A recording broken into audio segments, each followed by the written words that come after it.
समीर के हाथ लगे सबूत के बाद घर का माहौल पूरी तरह बदल जाता है। सच धीरे धीरे सामने आ रहा है, लेकिन समीर अब भी अपने दिल और दिमाग के बीच फंसा हुआ है। रिमझिम को भरोसा है कि इस बार सच जीत कर रहेगा, जबकि अमायरा और बुआसा डर के बावजूद एक नई चाल चलने की तैयारी में है। जैसे ही समीर उस कागज के आधार पर कुछ बड़ा फैसला लेने की सोचता है, हालात अचानक और उलझ जाते हैं। एक नई साजिश रची जाती है, जिससे फिर से रिमझिम पर सवाल खड़े हो जाएं। अब ये लड़ाई और भी गहरी हो चुकी है।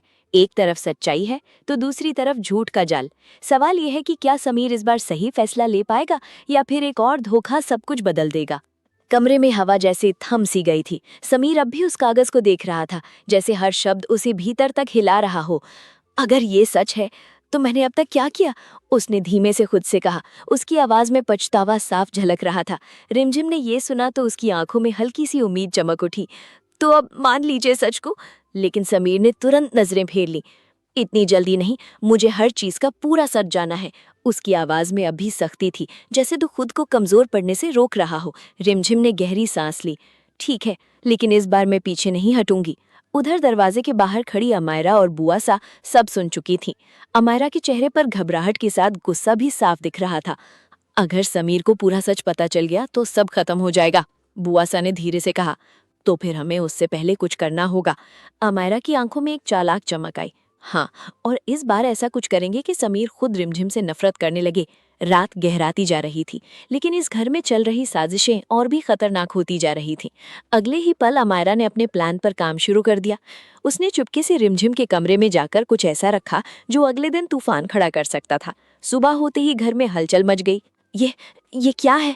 एक आवाज पूरे घर में गूंज उठी। सब लोग हॉल में इकट्ठा हो गए। समीर ने देखा तो उसकी आंखें चौड़ी हो गई। वहां कुछ ऐसा पड़ा था जो सीधे सीधे रिमझिम पर शक खड़ा कर रहा था। रिमझिम, ये सब क्या है? समीर ने सख्त आवाज में पूछा। उसकी आंखों में फिर वही शक लौट आया था। रिमझिम खुद हैरान थी। मुझे नहीं पता ये यहाँ कैसे आया, अमायरा तुरंत बोली। अब भी कुछ कहना बाकी है? हर बार तुम्हारे कमरे से कुछ ना कुछ निकल आता है। उसकी आवाज में तंज था, लेकिन अंदर से वो अपनी जीत पर खुश थी। रिमझिम ने उसकी तरफ देखा। ये सब तुम कर रही हो, बस, समीर चिल्लाया। अब एक शब्द भी नहीं, मुझे सच चाहिए, और वो अभी।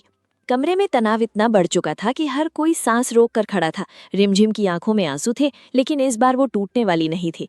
ठीक है, अगर आपको सच चाहिए तो मैं ये भी साबित करके रहूंगी कि मैं निर्दोष हूँ।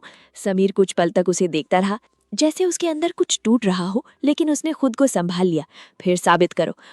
उधर अमायरा और बुआसा एक दूसरे को देखकर मुस्कुरा रही थी। उन्हें लगा कि उनका प्लान फिर काम कर गया है, लेकिन उन्हें ये नहीं पता था कि इस बार रिमझिम चुप नहीं रहने वाली है। रात फिर से उतर आई थी, लेकिन इस बार रिमझिम के मन में डर नहीं बल्कि एक योजना थी। अब सच सामने लाकर ही रहूंगी, उसने खुद से कहा। और वहीं दूसरी तरफ अमायरा अपनी अगली चाल की तैयारी कर रही थी, क्योंकि उसे पता था कि ये लड़ाई अभी खत्म नहीं हुई है। कहानी अब उस मोड़ पर है जहां हर कदम एक नई साजिश या एक नया सच सामने लाने वाला है। और अब देखना यह है कि जीत किसकी होगी, रिमझिम की सच्चाई या अमायरा की चालाकी। रिमझिम 24 साल की थी, खूबसूरत, पढ़ी लिखी और दिल की साफ। उसकी शादी समीर मेहरा से हुई, जो एक बड़े बिजनेस घराने का इकलौता बेटा था। शादी से पहले समीर रिमझिम पर जान छिड़कता था, लेकिन शादी के बाद सब कुछ बदल गया। जैसे ही रिमझिम मेहरा हवेली में आई, उसका नर्क शुरू हो गया। सास उसे हर बात पर गालियां देने लगी। सुबह 5 बजे उठाकर पूरे घर का काम करवाती और फिर ताने मारती कि तुम जैसे गरीब घर की लड़की इस खानदान में शोभा नहीं देती। देवर उसे देखकर अश्लील बातें करता और छेड़छाड़ की कोशिश करता। समीर अपनी माँ के आगे कुछ नहीं बोल पाता था। रिमझिम के पता ने मरने से पहले उसके नाम 40 करोड़ की प्रॉपर्टी लिख कर दी थी। मेहरा परिवार को इसी प्रॉपर्टी की लालच थी, इसलिए उन्होंने रिमझिम से शादी की थी। एक रात रिमझिम ने देखा कि वे लोग उसके पिता की प्रॉपर्टी के कागजात पर फर्जी सिग्नेचर करने की कोशिश कर रहे थे। जब रिमझिम ने विरोध किया तो सास ने उसे जोर से थप्पड़ मार दिया और धमकी दी कि अगर कागज पर साइन नहीं किया तो तुम्हारी माँ और भाई को सड़क पर ले आएंगे। उस रात रिमझिम का दिल टूट गया, लेकिन उसकी आंखों में आग जल उठी। उसने मन ही मन फैसला कर लिया, अब मैं मासूम बहू नहीं, बदला की आग बनूंगी। अगले दिन से रिमझिम ने अपना चेहरा बदल दिया। बाहर से वो बहुत आज्ञाकारी, डरी हुई और कमजोर बहू बन गई। अंदर से वो चुपचाप हर बात का सबूत इकट्ठा करने लगी। रात रात भर जाकर वो पुरानी फाइलें, बैंक स्टेटमेंट, कॉल रिकॉर्डिंग और ट्रांजैक्शन की डिटेल्स जुटाती रही। 6 महीने बाद रिमझिम पूरी तरह तैयार थी। पहला कदम उसने देवर पर उठाया। उसने जानबूझकर देवर को एक पार्टी में इतना नशा करवाया कि वो बेहोश हो गया। फिर गुमनाम कॉल करके पुलिस को सूचना दे दी। पुलिस ने देवर को ड्रग्स तस्करी के मामले में गिरफ्तार कर लिया।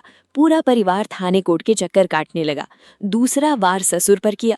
रिमझिम ने ससुर के रखैल से मिलकर सारे पैसे के सबूत जुटाए। एक दिन उसने सास को ये सबूत दिखा दिए। हवेली में भयंकर झगड़ा हुआ। सास ने ससुर पर हमला कर दिया और ससुर की इज्जत बिजनेस और समाज में पूरी तरह गिर गई।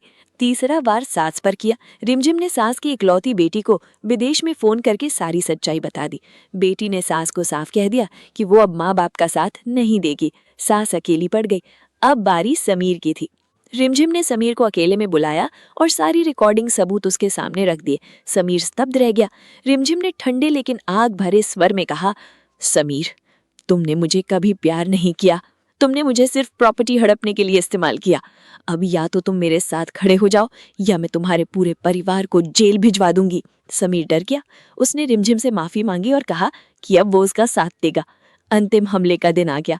रिमझिम ने पूरे परिवार को हवेली के हॉल में बुलाया।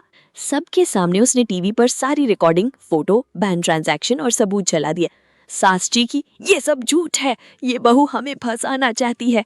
रिमझिम खड़ी होकर गुस्से और आग भरी आवाज में बोली, अब बदला की आग बुझने वाली नहीं है।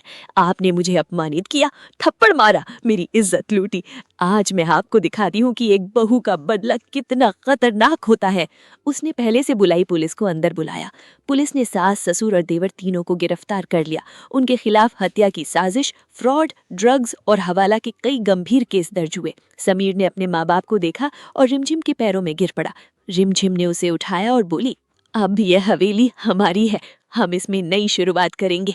कुछ महीनों बाद रिमझिम और समीर ने हवेली को पूरी तरह नया रूप दिया। रिमझिम ने एक एनजीओ शुरू किया जिससे सराल में प्रताड़ित महिलाओं को कानूनी और आर्थिक मदद पहुंचाता था।